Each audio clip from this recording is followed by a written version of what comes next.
আজকে আমরা কথা বলবো রেখাচিত্রম সিনেমাটা নিয়ে। এটা 2025 সালে মুক্তি পাওয়া একটি মালায়ালাম ক্রাইম থ্রিলার। গল্পের শুরুটা একটা 40 বছর আগের মার্ডার কেসের রহস্য নিয়ে।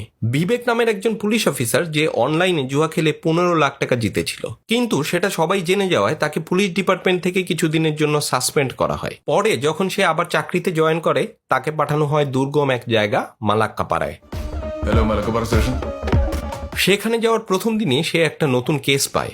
রাজেন্দ্র নামের একজন লোক আত্মহত্যা করে। আত্মহত্যার আগে সোশ্যাল মিডিয়ার লাইভে এসে বলে যায় 40 বছর আগে খুন হওয়া এক লাশের কথা।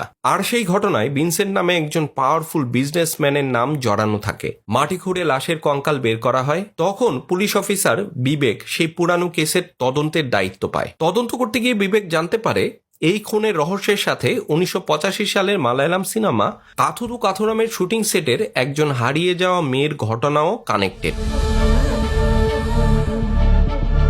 তদন্তের মধ্য দিয়ে বিবেক যেন অতীতের এক মার্ডার মিস্ট্রির জগতে ঢুকে পড়ে, আর সিনেমার এক রঙিন জগৎ তার সামনে খুলে যায়।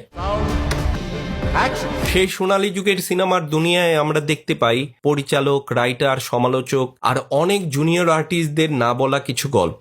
এদের মধ্যে রেখা একজন, আর আছেন সুপারস্টার মামুট্টি। পুরনো আর আজকের দিনের এই মিক্সচারটা সিনেমাটাকে অন্য লেভেলে নিয়ে যায়, যেখানে আপনারা একই সাথে থ্রিল আর গভীর রহস্য খুঁজে পাবেন।